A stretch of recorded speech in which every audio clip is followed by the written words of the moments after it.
लौ से दूसरे कान की लौ तक पूरा चेहरा धोना। पेशानी के बालों से ठोड़ी के नीचे तक एक कान की लौ से दूसरे कान की लौ तक पूरा चेहरा धोना। इसको फर्ज कहते हैं। ये वज़ू के अंदर सबसे पहला फर्ज है।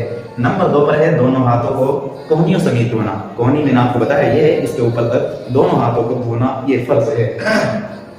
नंबर 3 चौथाई सर का मसा करना। जो मैंने आपको मसा भी बताया था वो चौथाई सर का आगे वाला हिस्सा होता है, इसको चौथाई बोलते हैं। यहाँ तक मसा करना फर्ज है, ऐन है, फर्ज है। और अगर हम पूरे सर का मसा करते हैं तो उसमें सुन्नत का सवाब भी हमें मिल जाता है।